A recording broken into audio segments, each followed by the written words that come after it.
The Blast from Our Past Network. Hey guys, it's Kathy Christopherson, and you might know me from Guyver 2 and some other fun stuff. You are listening to Podcasting After Dark with the fabulous Zach and Cori.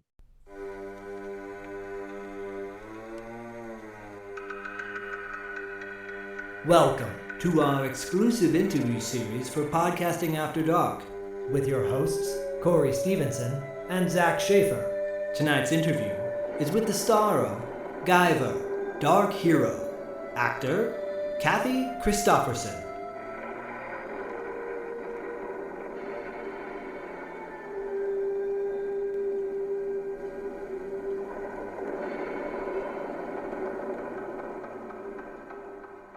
So, before I introduce our guest for Podcasting After Dark, I want to tell a quick little story.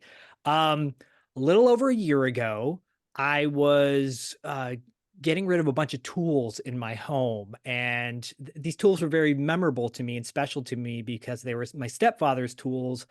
When he passed away, I inherited them, and they were just collecting dust and space in our home. And we're like, we got to do something with these.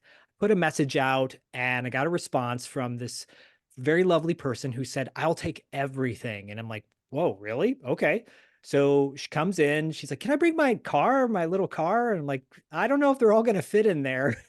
Shows up, and long story short, she picks up all the tools, and we get to talking. And she's like, well, what do you do for a living? And I'm like, I'm a voice actor and I run podcasts. And she goes, and what sort of podcast? And I said, well, I like cult movies. And she's like, oh, I was in a cult movie once. And I'm like, oh, sure. Cause everyone in LA is an actor, right? And so I said, what was it? And she goes, oh, it's called Guyver 2. And I'm like, I remember seeing that movie. That was in like January of last year. Then flash forward to like October of last year. Cori and I have a Patreon service where fans of the show, supporters of the show, get to choose movies, right? And they become the producer of the show. This friend, Robert Ortiz, chose Guyver 2 as his movie to break down. Yep. And I'm like, wait a minute. I know someone that's connected to that movie. So Jewel girl. I reach out to Kathy, and she agrees to come on. And that was in like October. And I said, well, we'll circle back. Things happen, blah, blah, blah, blah, blah. Anyways, it's now April as of this recording. The Which same just happens to month, be. Yep. the same month, the 30th anniversary of Guyver 2 coming out in the theaters. And with us on the show is our guest today, Kathy Christopherson, who played Cori in Guyver 2. Welcome, Kathy, to the show. Thank you. Thank you for that fun introduction. It was wild. Like, Wild. I'm a firm believer in everything happening for a reason. Meeting people is not just coincidence. I don't believe in coincidences. And here you are, and I'm giving something that is very meaningful to me and special to me. And you were very honorable of that. And you're like, oh, these are going to be great. We love these, blah, blah, blah. And here we are today, like doing this thing. I think it's pretty fantastic. That's And you were awesome. so sweet. Like you seemed so connected. It was important to you to give these tools to someone who was actually going to use them and Right. cherish them. And I just happened to have a carpenter for my other half, and we just happened to have bought a farm property, and we needed everything at that time. And so it was the perfect match. It really was. And I just want to quickly say before we kind of get into your career and all that. So you bought a barn or a farm, right? No barn. No barn on A this farm. barnless farm. Okay. Better How is- yet, no barn. That'll come later, hopefully. And for somebody who, like, you're from Chicago, right? And you came out to Yeah. California. We'll get to your whole backstory. But have you ever lived on a farm before? Nope. Nope. It's completely random. It's Okay. makes no sense. People are flipping out over it. They don't get it. I mean, I used to be a really outdoorsy person. That's what people don't get. You get soft, but when when you're in this industry and people know you as an actor and they see you on the set and they see you in class and they see you doing your thing and you live in Los Angeles and you do get a little soft. But Right. when I grew up, we used to, I was outdoors all the time, and when I first moved here, I was camping all the time. I mean, like, hardcore camping. And then, I don't know what happened. That just sort of went, bloop, you get busy, life gets crazy. And, um, and so when we first got there, I was like, "What are we doing? Like, what is this?" And I'm still saying that. I still say that because it is so much work, you guys. Yeah. It's so much work. And you can't complain because the attitude is like, "You did it, not me," Right, Like, right. "Why Well, did you and I do it?" totally get that wanting to sort of go back to nature. I grew up in Maryland, spent my youth, playing out in the woods like all the time, back in the 80s. And I moved to LA and I lived there for about 16 years. And, I loved it. I still enjoyed the city and everything. But moving up here to Oregon, going out for hikes and everything, I realized that I was missing this outdoors. I missed the woods. I missed the trees. I didn't realize how much I missed it until I got back into it. Yeah. So I totally get, and I also totally get going soft in LA because I definitely went Yeah. soft as well. Yeah, and there is something like I've always loved nature. I every time I drive up there, and it's only an hour from LA. So it's Right. not like a plane ride or, like an entire day excursion. Like we've made the trip back and forth 3 times when we were moving stuff. I don't recommend that. That's not fun. But Yeah, no kidding. I could get an audition and I'm there, unless they say be here in 15 minutes. And so it's still right within LA County, but every single time I go, I feel so grateful. Like that feeling you get when you're on vacation, when you're going somewhere really cool and you're like, I'm out of the city. It's beautiful. And I feel that way every single time I go home, every single time. But it's an adjustment, because you almost have to adjust to the peace and tranquility and Right. not total remoteness because we have neighbors, but they're far, the Yeah. farmland is really big. And so, it takes a while to walk over to a neighbor's place. It doesn't You share but you don't share a hallway with them like in an apartment complex or something here in nah, LA. no, So no, no, no, no. And I wonder sometimes, will they hear me scream? You know? Like I heard something the other day that sounded like someone was dragging a dead body right outside the bedroom window. And I was absolutely sure of it because I was there by myself and it was pitch black. And I discovered that, oh, you know what happened the other day too? A barn cat was banging on the window. It was creepy, you guys. He was like up on the like bay window and he was banging and I didn't know it was a cat at first. And I realized that I'm the brave one in the horror movie. right. I was like, I mean, I was scared, man. I was like, "What is that? Someone's banging on the window." And I'm there by myself and it's late night. And even the cat that we took in, like, got up real quickly. It was kind of like, "What's up?" And so I got up and I went over and I turned the light on to see what was out there instead of doing what I thought I'd do. And that was like run and hide under a bed somewhere, Right. Right. And Yeah, it was 'cause a cat.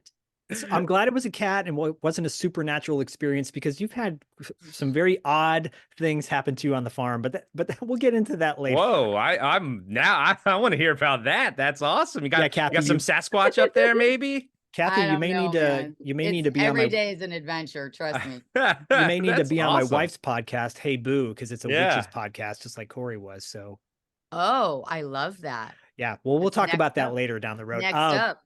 Yeah, Yeah. so let's dial it all the way back to Okay. how you came to California when you were, well, like a kid, basically, right? Yeah, like a kid. What Mhm. was the big push to come out to, was it specifically from Chicago to LA to be an actor? Yeah. Yeah. When I was very young, I got infatuated with acting stuff, but I became a dancer. So I was dancing a lot. That's how I was spending my summers in high school and I was obsessed with it. My best friend and I were both dancers and then in college I was like I kind of have to make a decision. I'm going to get a degree because I was that Midwest kind of person who grew up and that's what everybody did and I wanted that foundation and I don't regret that. Makes me feel smart, I guess. But I felt like I had to choose at that time, dance or acting. And as soon as I chose acting, there was just no question. I unpacked my college stuff, and within 2 weeks, I repacked and I just drove out here with no plan, really. Wow. Wow. That, I Yeah. mean, that's a very similar story to a lot of people who venture out here. But you have been working in the business now for quite some time Yeah. and have done a myriad of really interesting projects. I got to be honest with you. So we have a show on Podcasting After Dark called TV Obscura with our friend and co-host Yeah. Diallo Jackson. And we pull up like obscure TV shows that maybe people haven't heard of, or we do like various topics, but focus mostly on obscure TV shows. You were on a show, your first time, like your first credit is a show called Hard Time on Planet Earth, I believe. Oh, yeah. It's And actually not my first credit, but okay. it maybe I yeah. Sometimes I remember I went through a phase where I would beg IMDb to take things down because, Did you beg when that one to come down? no, no, no, no. Okay, I good. actually loved that. I loved working on that show. It was with, Martin Marty Cove. Cove. Yeah, Yeah. who plays Sensei Kreese in the Cobra Kai show. Yeah. Yeah, yeah. It was Marty Cove and Michael Stoyanov. That's how I met him. Right on. Um, oh God, that's right. Wow. Marty and I used to he sent me to his hairdresser. We used to go to the same person to get our hair cut, which is so funny. We had a blast. We had a Yeah. blast. That was a show, right? It wasn't a It pilot. was. It was a show that lasted for 13 episodes. I mean, So got you know, half a season. yeah, and I'm he asking you. he plays an alien. He plays an alien that Yeah. basically gets stuck on Earth to Yeah. I mean, to be honest with you, I watched the intro to the show. It looks amazing. I want to watch every We're episode. gonna bring that to Really? TV Obscura for Oh sure. yeah, no doubt. That's awesome. I should go back and watch shows that I've done. Because when you're young and you're working a lot, Right. you just don't some people are really good about that, but I never was. I was the opposite of most actors in that way. I just was too overwhelmed and I would have my hand in so many cookie jars that I would just go do this and then I go do that and then I do a play reading and then I do a play and then I'd be in class and then I'd be doing a voiceover thing and I just was actually in a it was fun, but it's almost bad because I never really had a plan, you Right. know? Actors who are hugely successful usually have some sort of plan. They say, "This is what I wanna do." And I was more just like whipping things up against the wall and whatever was sticking, and I was just having fun. So, that was one of those. I haven't even seen that show. Well, we'll bring it back to you, and Okay. we'll make Yeah. sure you're reminded of it. And I'm sure But Diallo knows that one too. yeah, so our friend famously can sing every theme song to every TV show, like at the drop Whoa. of a hat. Yeah, it's just one of those weird things we all have. These weird things that we remember, Talents. and his That's talents. Yeah, crazy. Is yeah, his there is. and there's a theme song to Hard Time on Planet Earth? There must Well, be. it's very like it's a little generic, but it's Yeah. still like if you look at the cast of that show, Sandal Bergman was on it as well, and like it's just, I mean, here's the thing, these shows come and go, these movies come and go, but there's always an audience out there. There's always somebody that remembers, and I think that's the important part is that there's somebody out there that says, no, that had a profound effect on me. Guyver too had a profound effect on a lot of people. That Yeah. movie was really a big deal. I mean, it is a perfect cult movie if you think about it, because a Yeah. cult following has this kind of like tried and true kind of love for something, right? And Yeah. It's great. it never leaves. It's always there. The Guyver series, like that one is considered the favorite of all the fans. Yeah. And it Yeah. seems to be it's getting more and more buzz and getting bigger as time goes on. More and more new people are discovering it as well. That's pretty amazing. Really? Yeah. Oh, well, that's cool. That's fun because, the way that came about for me was just bizarre and as random as everything I just told you about myself. And when we had this 30-year, well, there was a screening, you know about Yeah. that. Yeah, down And in Los Angeles, there was a 30-year cast and crew screening, right? Yeah, cast? well, Yeah. it was a screening that originally I have to be careful what I say because some people were really hurt that they didn't know about it, but it Oh, wasn't supposed to be a reunion. okay. It turned into an inadvertent reunion, which was awesome. But there was a screening down in Orange or somewhere like that. But Uh, wasn't it like the Vista or something like that? Yes, Yeah. yes, Yeah. Steve, I think David and Steve and I were asked to do a Q&A, and we were all like, "Great, we'll do a Q&A." And then one by one, "Oh, I wanna go. I'll drive down there." And then so we started putting word out, and it happened really quickly, and that's why Right. there's so many loved and cherished people from that cast and crew, that had we had a little more time, I'm saying I wasn't in charge of anything, so I just released myself of all accountability, but I did feel badly because it just happened so quickly. I just didn't know if somebody was in charge of that. Anyway, Right. uh, Steve was funny because he's like, "What if it's just us? Like, what if it's just the cast and crew and we're the audience?" And we were laughing and we're like, "Oh, well, so what?" And we got there and it was like, it was really packed. It was Yeah. packed and people were armed with crazy questions like it was day one. And when it was day one, they were asking me questions that I was like, I have no idea. How do you know all this stuff? People are, they're amazing. They're amazing. I'm blown away by I'm blown away by it. And when you look at some of those comments, like when you made that post, I was like, "Oh God, I better not read these comments I because know you have to be careful, right? they're so mean." I'm like, "We were kids. We're so young." And it was a really low budget movie. And they're like, some people just like trash everything. Well, And here's the thing. Yeah. So And we both definitely Corey, yeah. don't do that on our podcast. yeah, I know, I know, I know. No, Corey and I, we've been doing this podcast now for 5 years, and we break movies down scene by scene.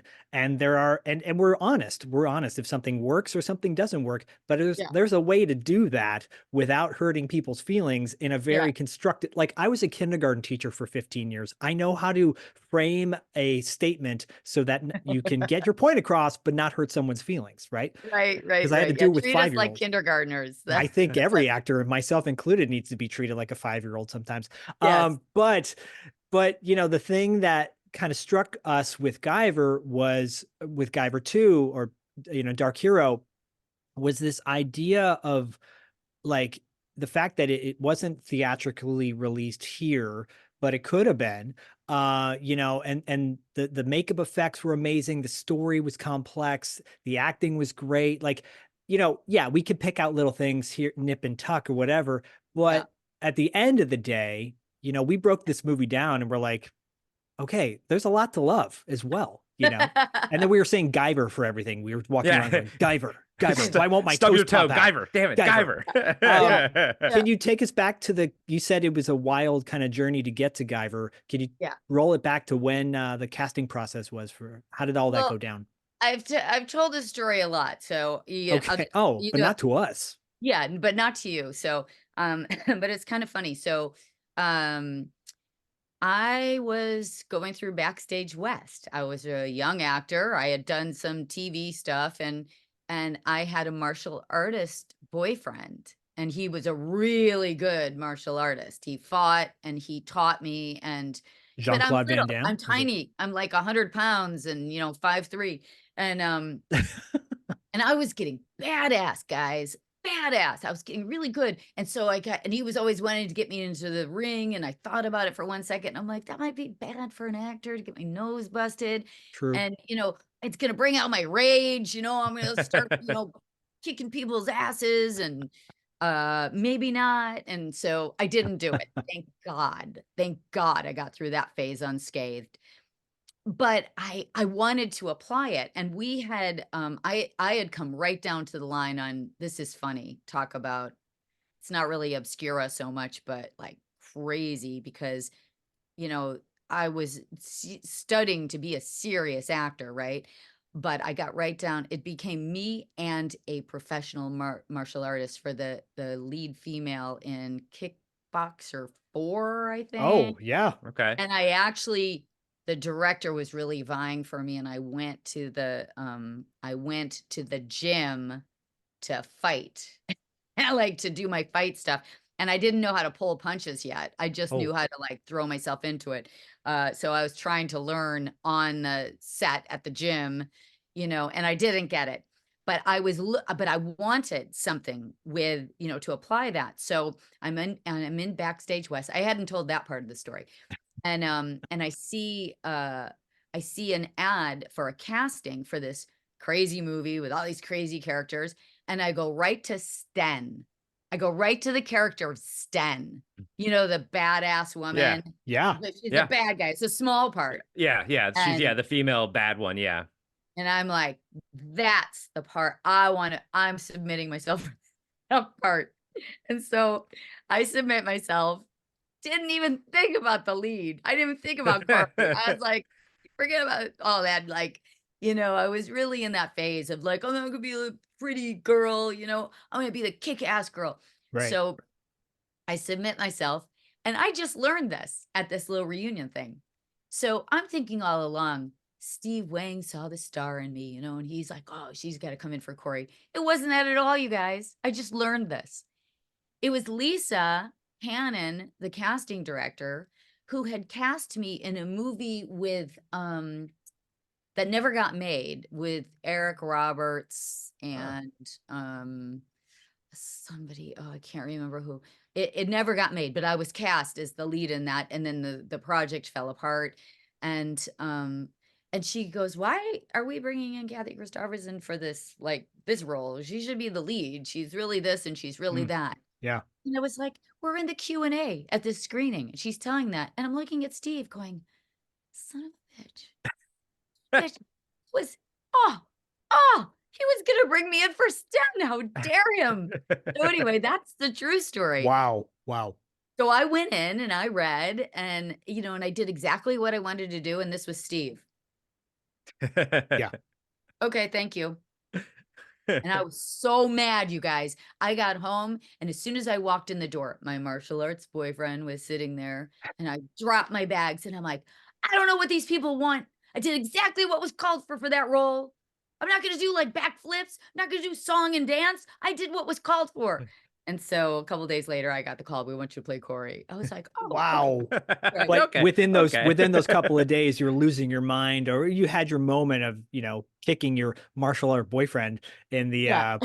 his name, by the He doesn't way, have a literally name. his name. No, it's martial art, and his last name is boyfriend. Boyfriend. Yeah. Oh, so you know him. Okay. Yeah, I heard about it. I saw him in Step by Step. No, but Another yeah, one. hey, you never know. But here's the thing, like you this is the thing that a lot of people do or don't understand about acting. You put yourself through hell sometimes, where you're just, and you have to find ways to manage that.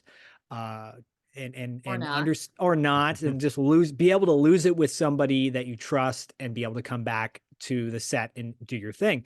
But you shot this, so you get the part, right? Yeah. And overall positive experience. Yeah, so I get the part and I say, I'm backpacking through Europe. I'm going to Greece. I was going through that phase too. I was like starting life. Gonna find myself. Eat, pray, love. Yeah, and it was like I think back to the stupid things I said and did, and I just hope that I don't still do those things. And I'm like, I just got a lead part in a movie, and I'm like, I'm going to Europe. I hope it doesn't I might not be able to do it. like who does that? And Steve's like, oh no, you'll get back in time. So I literally went on this big trip by myself, and it was amazing, and I'm super glad I did it. And I'm like on the rocks, naked in Greece, like reading my script, like learning my lines, like where you can sunbathe nude, right? And yes, overall it was yes, it was an amazing experience, and I knew that it was amazing experience, but you don't really know how amazing it is In the moment, until you look back. Right. And we talked about that at this non-reunion, right?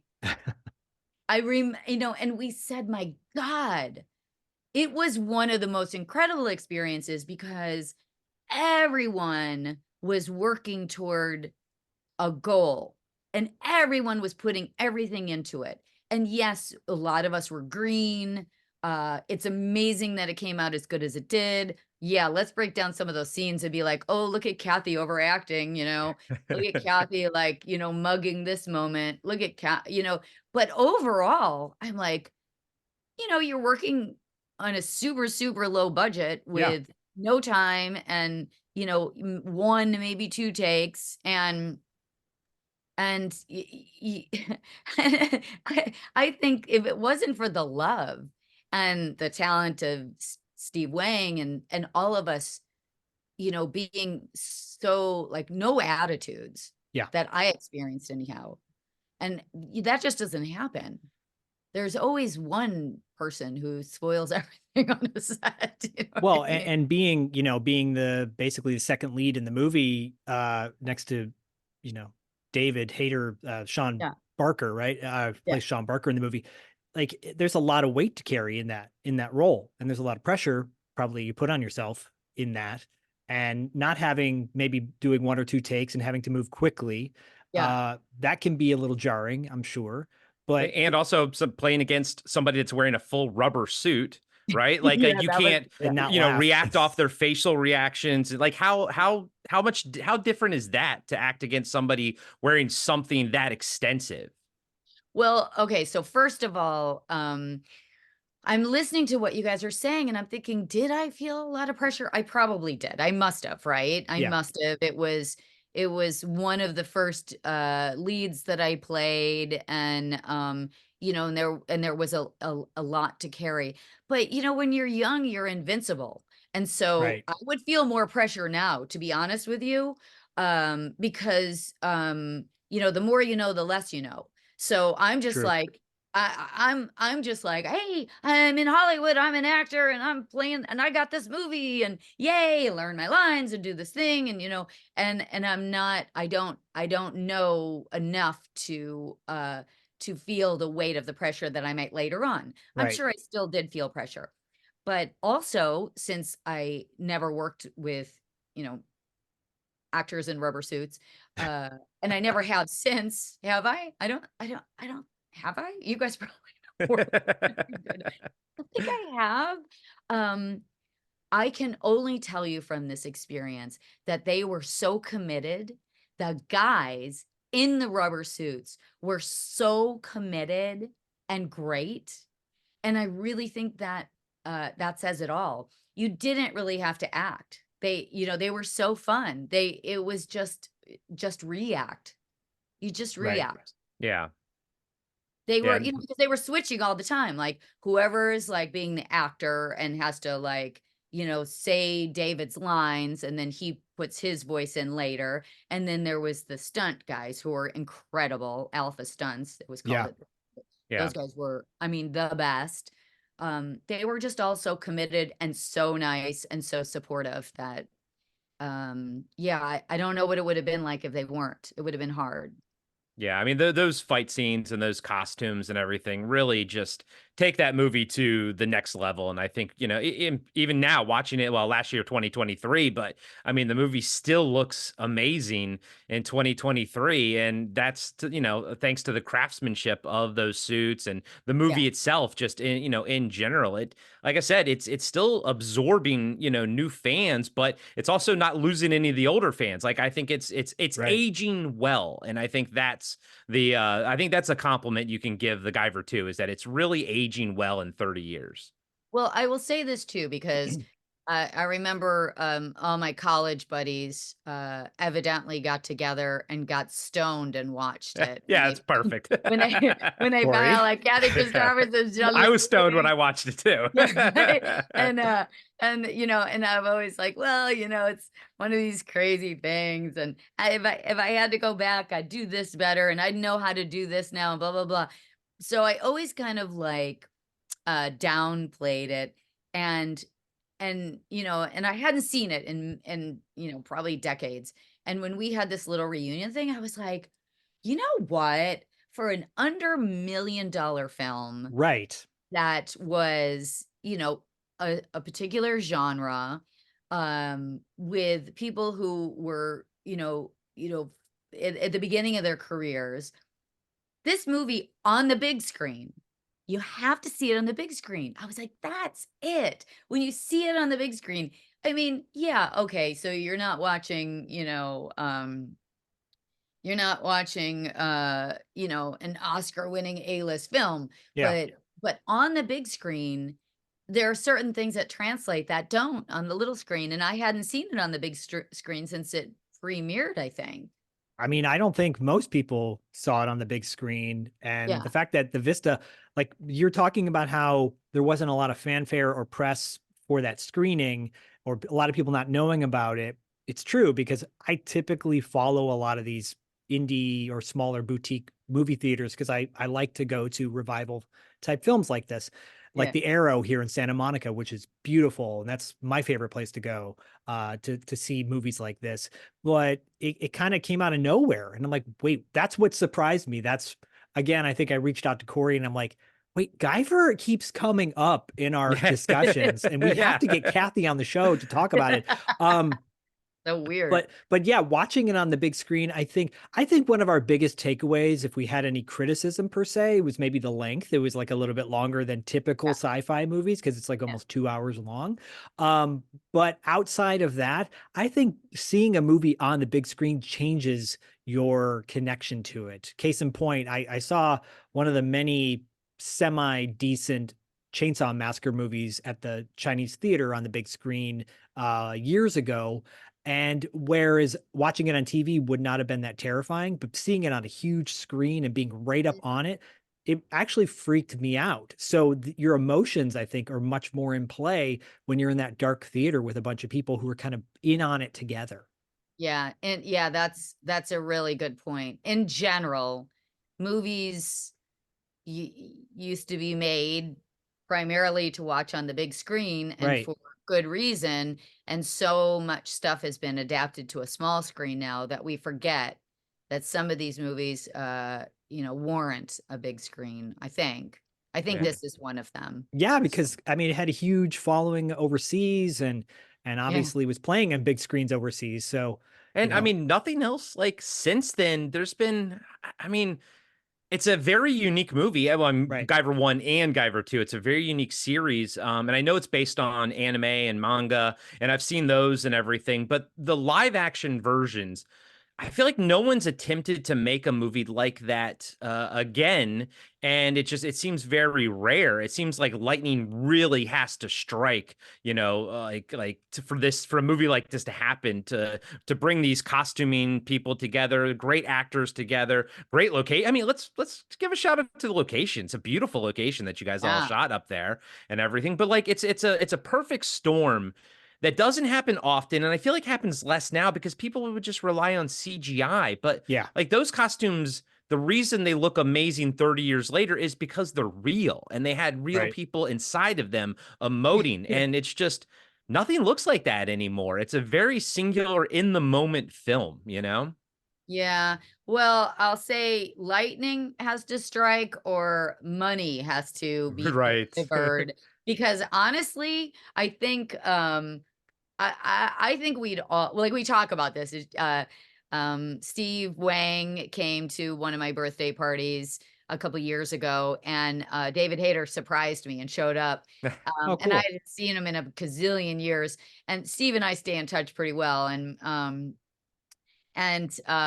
we had Guyver playing on in the background just as like a kitschy, funny thing because it was in this big kind of cool art warehouse and it was just playing with no sound in the background and we were having a good laugh. But since that time, we're all like, we do a sequel. Like, let's do a sequel. Yeah. And it comes up and I think I don't want to speak out of turn here, but I think David and Steve have spoken about it seriously and I just think that that's the issue. If somebody wants to finance it, then all right. Yeah, But Well, that's yeah. well, our buddy Robert Ortiz, who picked Guyver 2, for his movie, he did ask. I sent some questions. He asked, would you want to play like a Guyver, like, your version of the Guyver in a sequel? Would that be something you'd be interested in? Would you like to be the 100%. Guyver? 100%. Yeah. Oh Who yeah. wouldn't, right? I don't know how. Yeah, I guess I would have to be turned into a Guyver. Yeah. Yeah. Now the time is now for a Yeah. female Guyver, isn't it? Yeah. I mean, I think everything. so.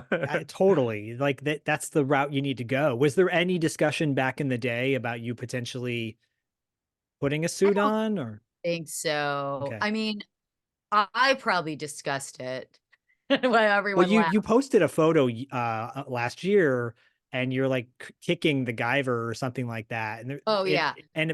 I wanted to ask you about that specific photo because I'm like, wait, was that an outtake? Did you actually battle one of the like kaiju looking dudes at one point? No, that was me still wanting to do my martial arts. So Yeah, we because you were didn't get to show off your badassery in that. I know, a little bit, a Yeah, little bit. a little bit. Couple random Corey, like yeah, just a feisty Corey rather than Yes. a martial arts Corey. Um, so what was that? Maxim? I Well, think so, Oh yeah. yeah, yeah. so Back in the day, they yeah. they wanted to do a thing with Guyver girls, right? Um, Yes. and so me and probably the next person, Tammy. Oh my Yeah. god, Tammy. Um, we were both like, we're serious actors. We're not gonna wear like slutty outfits, and we're probably a little like, you know, um, maybe a little bit too precious, but we're like, we're not doing that, but we'll do this. And so everybody else who played really small parts were like, we'll wear negligees. And so those guys did their thing and had fun. And I just did like a, kicking the Zoanoid, I you think know. it's a really cool picture actually because it made me think of that question of like, wait, was this an outtake from the movie or There you go. which would have been Should have great. been.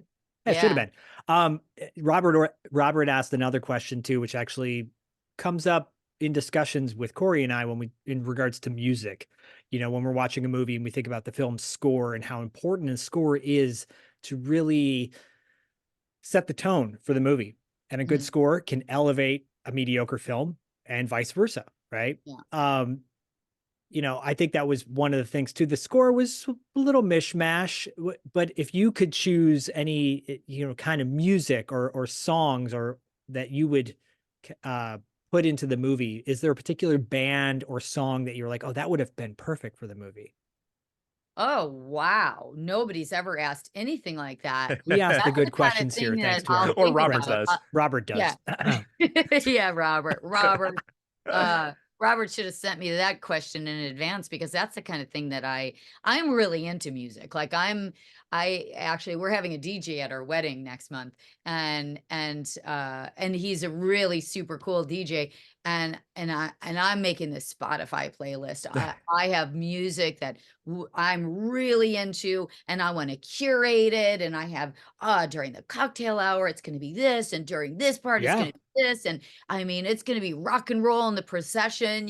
We have all this like these ideas, and I'm into it, and I'll spend months on it. And he's like, "Oh, well, you could like pick maybe 20 songs on your list, but I'll take care of the rest." And I'm like, excuse me, our wedding. I get where Right. you're coming from. We'll have to find a balance there, but I would have to Or a give. new DJ. Yeah, no, no, no, no, no, I'm no. kidding. I'm kidding. Sort of. Because the thing is that probably people say that all the time, and he looks at this list and be like, people will leave if, I you get, like yeah. it, but I got to read the crowd. But I think when he sees my list, he'll be very, It's going to be impressed. Look, yeah. really I mean, quickly. One of my dearest friends is a DJ, and he DJ'd my wife and I our wedding in Hawaii, and we had a playlist as well. And he's like, "Well, I'm going to probably throw some of my songs in here too." And I will say, when he played "Call Me Maybe," that was like the big song where everyone jumped up and started dancing around for that. I'm like, they're like, "That's a great song you guys chose." I'm like, "We didn't choose that." Oh, But you got to read a good DJ reads the room though, We so did, and reads the then crowd. I played Nothing But a Good Time by Poison, and that got everybody up off their feet. So, Okay. nice. See, anyways, we're anyways, aligned. We're yeah. What aligned. are some? What tease us with a few songs that you that might kind of drive the direction of that question that Robert asked. Well, if now I'll sit here and I'll think about it and I'll probably like have some revelation in the middle of the night and I'll be like, Zach, I hope I'm not waking you up. But I have the answer to Robert's question now. We But can do a follow up. We can do a follow up. oh, good. Okay. My first instinct is though, yeah, I'm a big rock fan. I like classic rock, and well, obviously, you wouldn't be able to get the money for most classic rocks unless you're Scorsese. Um, Right. but I think it would be really super cool to have rock, like classic rock, not Yeah. like super, super hard rock. Um, that's what I think would make it look really cool. Now Yeah. that's a whole different thing. Like, I like crazy, like for a wedding, I like some rock, but I like murder on the dance floor, Okay. I Yeah. like that kind of stuff where it's just kind of wild and European and, um there's a lot of stuff. I also like disco. I'm sorry, I'm admitting it publicly, but give me the Saturday Night Fever playlist and Oh I'll yeah. be on that dance floor all night long. Look, people need to Staying alive. recognize too that the Bee Gees were a very underappreciated by like quote unquote music nerds, because what they Yeah. did with if you've ever seen the documentary on HBO that they did of them, it is fascinating. And then their first band to loop tracks, right? For uh you know, Staying Alive, that's a loop track, and that had never been done before. And people were like, "Oh, you can do that?" Of course, Yeah, they're pretty genius. I've always felt that way since I was a little girl. I mean, all my siblings were older than me, and so they weren't into the disco scene. They were all classic rock, but I was really little when the disco scene was happening, and I never lost my love of it. And people would be like, "That's not cool," and I'd be like, "I totally think it's cool." Hey, that's our motto on our show. It's like, whatever you love, that's what you love, and that's all Yeah. good, right? Yeah, we've never tried to be those snarky people. We talk, like, oh, your opinion's wrong. No, your opinion's correct. If you like disco, I love the Bee Gees. I love disco too. Like we Yeah. all do. Everyone does. They just don't admit it. Yeah, they have to. It's impossible. Listen, I'm a huge Led Zeppelin fan. I Yeah. love the Stones. I love Fleetwood Mac. I like classical music. I like any artistry that is done with amazing crafting. But man, nothing can get you on the dance floor like disco. Come on. No doubt about that. I will throw out to you really quickly, if you've never heard of him, there's a guy named Terry Reid. I've brought it up many times. Terry Reid turned down the lead vocalist spot in Led Zeppelin. He was good buddies with Jimmy Page. Mm. Jimmy's like, "I got this new band I'm putting together," and Terry's like, "Well, mate, I'm doing this gig and blah blah blah." And next thing you know, they get Robert Plant, and Terry Reid continues to have a solid career, but was never as obviously as big as Led Zeppelin. And he's got an album. I think it's called Faith to Arise. I think that's the name of the album. Anyways, put that on your list somewhere, because it is amazing. Okay. All right, I will. I Yeah. will. Interesting. When Facebook first came out, Jimmy Page and I were Facebook friends. And then I think he realized, oh, I need to have like a fan page. Oh yeah, because you get maxed out, right? Yeah. There you go. Yeah, well, yeah. So I think that like when none of us knew it was, an ex of mine used to play for Aerosmith, and he used to party with Jimmy Page, and so he just sort of like made the connect. Somehow he made the connection. I was like, holy shit, Jimmy Page is my Facebook That's friend. wild. And then I'm That's like, what wild. happened to Jimmy Page? I don't see him on my Facebook anymore. Isn't that funny? It's like, oh, The early days of Facebook. Yeah, I know, right? did you ever go down to Pappy and Harriet's down near Pioneer Town? Oh, I've gone in there because I wanted to shoot I wanted to use that place. It's exactly as I had imagined before I had ever even heard of it, in a script that I wrote that is takes place in the Palm Springs area, Okay. and it's and the way that I describe it in the script is that place. Oh, wow. So someone told me about it. We went there, and I was like, "Oh my God, this is the place." But I've never actually like spent time there. I just went in like a location kind of thing. That's a story for another, I've got interesting stories to tell about that place, but we'll save that for another Oh, discussion. So, I want to hear um, I want to ask you, of all the various projects you've worked on, you've worked on television, you've worked on uh, movies. Do you have a preference? Do you prefer shooting one over the other? 100%. Listen, I just like to work. Well, yeah, But that's my favorite one. it's just Um, working, Yeah, is working, especially in, these times, like right? post-pandemic and post strikes and, post everything. The business has changed incredibly since I got into it. But I have always loved film, number one. I love theater. Theater, there's nothing like theater. And thank God for theater. But my deepest of heart is with film because it combines everything that I love. Yeah, So it's like it's not just the collaborative process, the crafting of theater, but also all the elements that go into the visual and the music and all this huge team of people that create this thing that goes up on the screen and just becomes magic. right. It's like greater than the sum of its parts. And so that is that was romanticized for me when I was very young, and my mother and I used to, turn all the lights out and get in bed and watch old movies, old classic movies, and, she'd tell me who all the stars were, and we'd just cry and laugh and watch these old romantic movies, and so the whole idea of movie making was just romanticized from a very young age. I bet. That's That- yeah, that's I tried to do that with my nephew. He's 8 and we've been showing him movies for, pretty much, his entire life. But I try Romantic to movies, Corey, you like yeah. get into the covers and Yeah, exactly. let's watch His Girl Friday again. But I try to instill some of these like the magic of movies on him, and we do, we make it a big deal. He comes over, he spends the night, we turn the lights down, we make popcorn. Like I try to make it a big deal because I do think that and I love TV as much as everybody else does, but there is something special about movies, whether you watch them at home or you watch them at the theater. Obviously, I prefer the theater, but you can still create that magic at home as well. And I think, that's no other form of media can do the same thing that movies do, I think.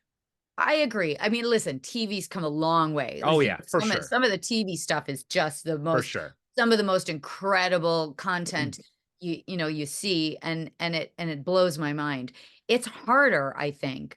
It's really fast. It's really scary sometimes. It's a colder uh maybe not every single show, but TV is just faster. They're pumping it out. They're essentially making movies every couple of weeks. Yeah, And they get into a system, and I think it's much easier if you're a regular on a show because yeah, you're not creating your whole world of the character overnight. You have it, so you're carrying it with you. But for most of us who are not the regulars on those shows, and I have been, but it's mostly like guest starring, right. and so you're jumping into this world that is already created and established, and everybody's doing their thing, and then they say, "Here's the heavy lifting," and you come in and and so it's really like cold and hard, and it's still like some TV shows are more fun than others and more embracing, and some are just really kind of like impersonal, and you have to come with your package ready to go. Right. So it takes the romance out of it a little bit. I'm sure it would be different if you were a regular on a really good show where shows succeed because the writing's excellent and the team is excellent. And that's so crucial, because if the writing is not, when the writing is top notch and you have top notch actors and directors and everybody's happy and it's a really good vibe. You know what I mean? Yeah. So that's great. But with a film, it seems like not always. I had a really bad experience in a film during the pandemic that I just was like, oh, just too many chefs and too many chefs that didn't go to culinary school. And, uh, and you know, It's the and pandemic. it We can do it everything. We can do whatever we want, you know? No. pretty much, Yeah. Yeah. pretty much. And Sadly, we've heard that story a few times from actors on our show. yeah, so it's not always great. Everybody thinks they can make a movie, if you know what I'm saying, you know. What movie have you worked on? Just name one or two where you're like, oh, that was a really solid film. I'm really proud of that movie overall. Is there one that stands out to you in your opinion from Like a project you've personal worked on? favorite. Yeah. That I was in, Yeah. it's so sad I have to think about it. No, no, no. It's all Um, good because, you know, um, okay, say the question again. so is there a film that you've worked on that you're like really proud of overall? One, a personal favorite of yours? Well, okay, so I will say that it's not my personal favorite film. It was a fun film, Okay. but I loved working on it because the role was written for me. Okay, great. Yeah. And it was the sequel to a film that I did that the role wasn't written in for me, but when I did the sequel, they really like curated it Oh, more cool. for me. And that was My Trip Back to the Dark Side. Oh, Shane nice. Stanley did it. And so the film is pretty crazy and like mishmashy, and there's a lot of great people in it. But he wrote that role. I guess he did write the role for me in the original one. But by the time we got to the sequel, an interesting thing happened. Do you want to hear something very personal? Of course. I've Yes. never talked about this. Oh, You're well, smiling. It's pretty intense. exclusive. So yeah, this is exclusive. When they were doing the sequel, I was pregnant. And I was like, and when he called me and said, "Hey, we want you to reprise your role." And I was like, amazing. Guess what? I am pregnant. And by the Oh, time you're shooting, I'm going to be very pregnant. And he was like, "Oh, no problem. We're going to write it in." So he wrote in my character to be very pregnant. And then I can't remember how long before shooting, I miscarried. hmm. And I was like, uh, guess what? And he's like, "Oh my God, I'm so sorry." And I'm like, "I'm so sorry. This is horrible." And he's like, "Well, you'll wear a pregnant belly." I wore a pregnant belly. And Wow.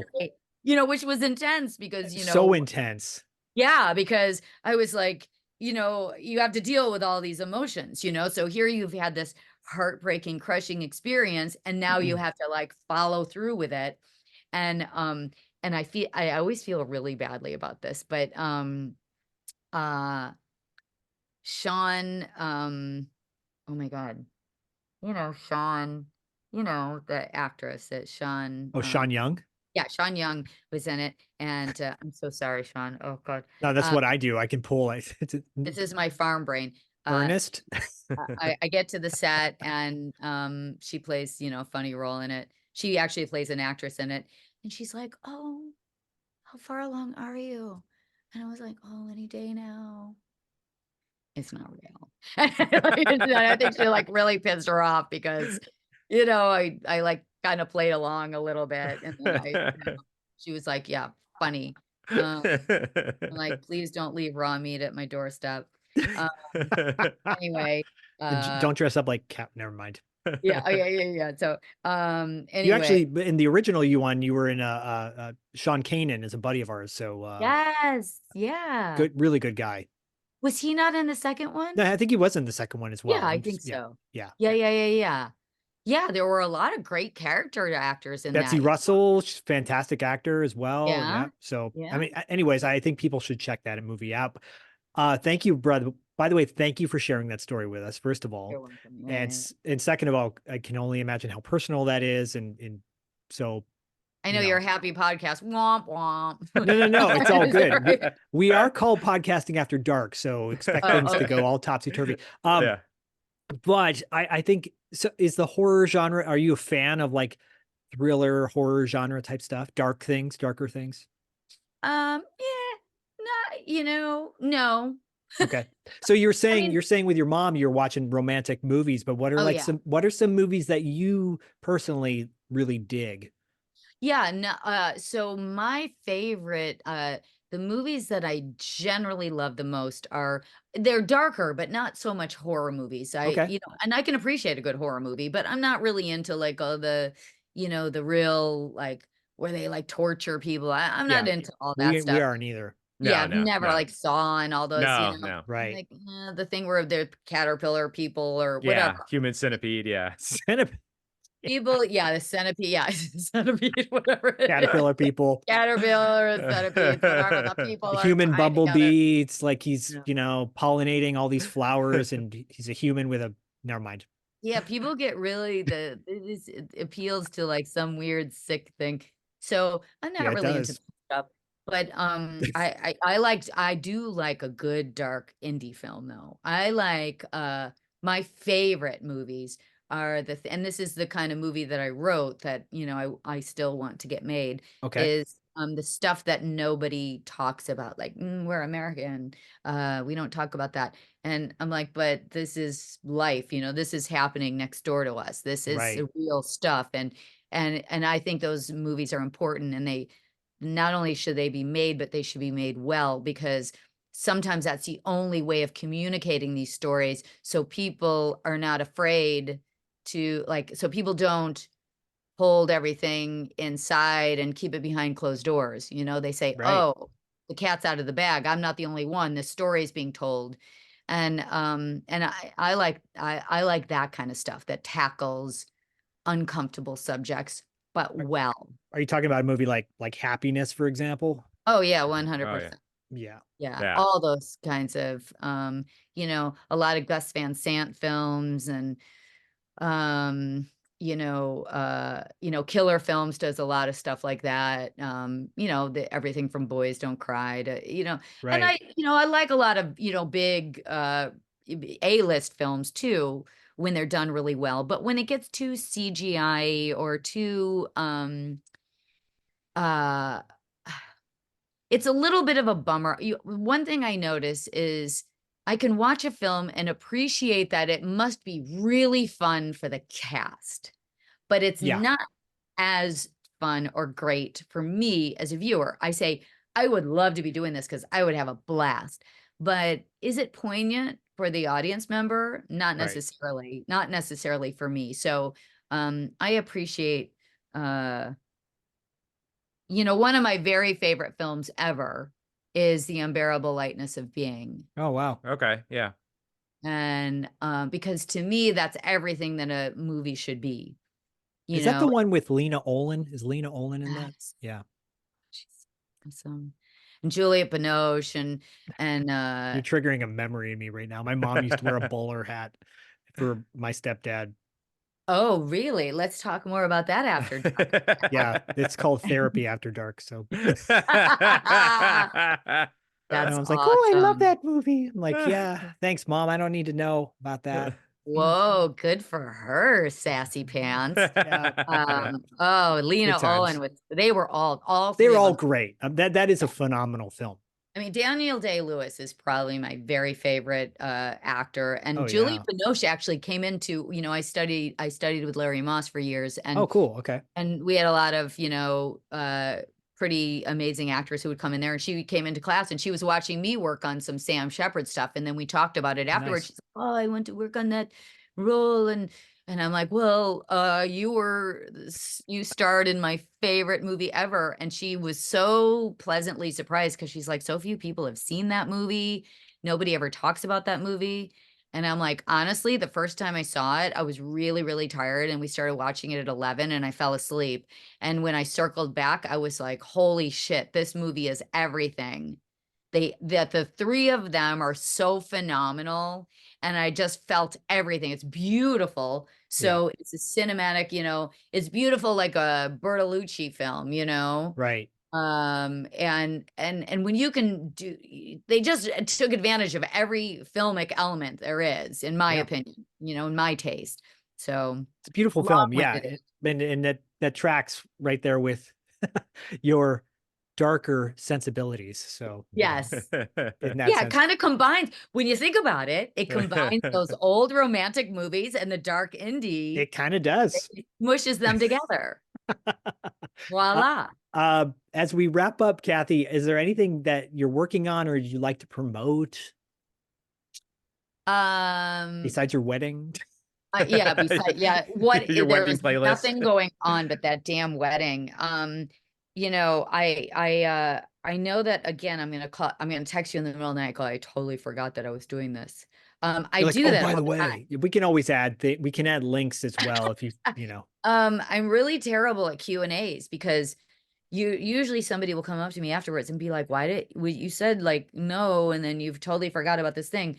I mean, I think a movie that I did with Mike Taylor is coming out.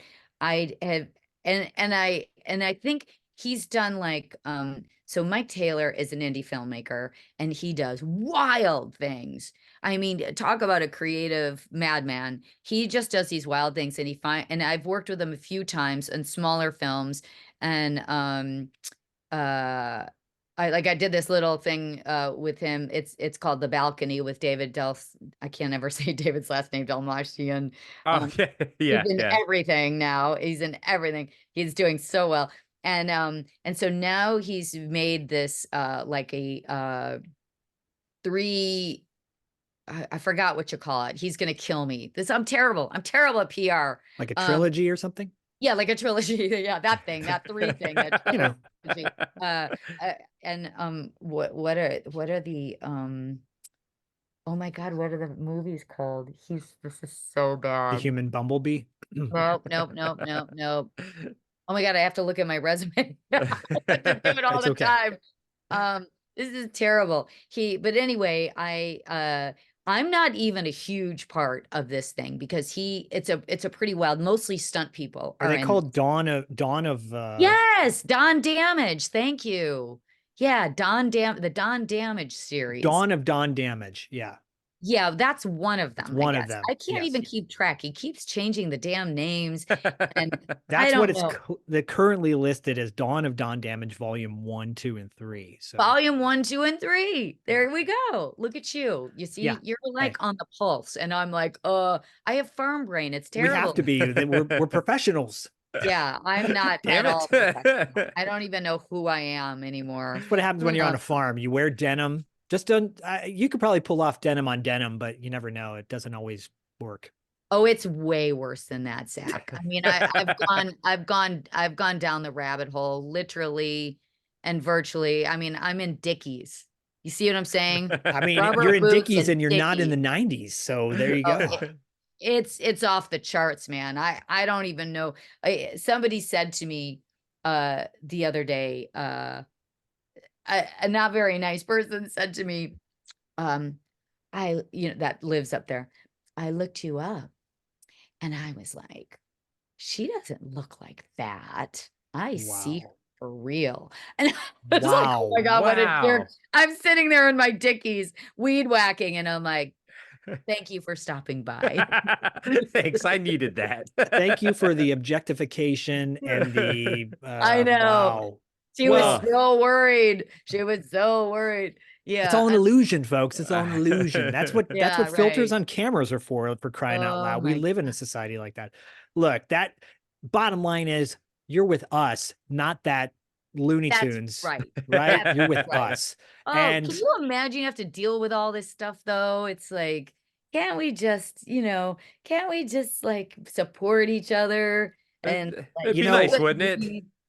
there's two lessons I've learned from movies over the years. One was Patrick Swayze in Roadhouse, just be nice, right? Cori and I covered Roadhouse. And then the other one is the dude when he just says, that's just like your opinion, man. So, everything that I hung out with a real dude one night, and then he walked me to my car. Right Oh. on. Gentleman. He was at Hal's in Venice. I don't think Hal's is there anymore, is it? I don't think it is. He used to hang out there, and he's the real dude. Yeah, that's He awesome. is, yeah. Yeah, they did a screening of the Big Lebowski at the Arrow, and he came and introduced the movie, and it was That's pretty so wild. cool. So, Kathy, thank you so much for being on our show. Thank you. I'm Thank hoping we can you. do this again and go a little deeper into some of more of your wacky stuff you've done earlier in your career. But it was Well, an we honor. also, or we have to have a whole paranormal discussion about all the things that go bump in the night up at the barn, or not the barn, up at the farm. Yeah. No, the barnless farm. Yeah. Yeah, maybe by then I'll have been I don't know, taken away by something or other. Who knows? Maybe I'll be the body that's dragging across the but yeah, No. let's do it, because there's so much to talk about, and you guys are awesome, and it was really fun. Thank you. And Thank you.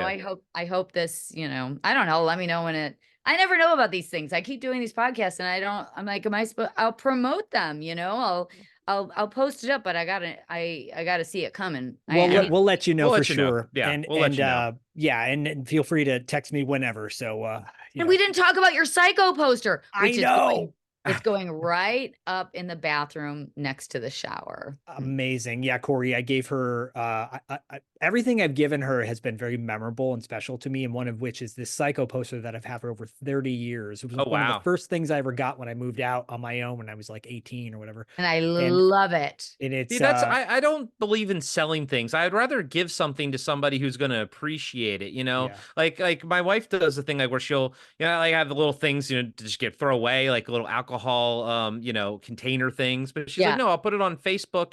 Like, people need these for something, other business venture that they're doing. Yeah. I'm like, yeah, I'd rather just give things away than just sell them or throw them away. It's like help each other, help everybody out. We're all in this together. It's a thing now. I mean, Yeah. it's almost like when someone's selling something, I'm like, are you dumb or something? Yeah, just give it away. What are you going to get? Like $5 for that? Just give it to somebody. Are you my sometimes, neighbor or something? Yeah. I mean, I have a friend who's a billionaire, and she's like, oh, I'm going to sell, I'm like, I mean, people who like make 30 grand a year would give that away, just so you know. You know what I mean? Like, just so you know, just give it away. So it sounds like she needs a friend like you to keep her on the straight and narrow. So keep her grounded. Yeah, I mean, I understand it. There's, whatever. But I've given Zach nothing, zero. I've given him absolutely. Well, you gave us your time, and that's infinitely more valuable. So thank you. Yeah, that's true. Way more valuable than those pesky tools. And it doesn't take up any space in our place. So there you go. Awesome. Thank you again, Kathy. Really, really appreciate this. And it was nice meeting you. Yeah, you too, you guys. Good luck with everything, and I'm sure I'll talk to you later. All right. All right. Bye, guys. Bye.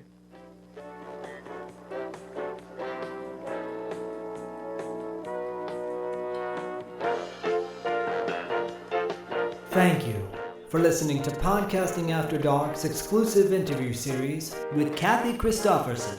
And, as always, thank you for your support.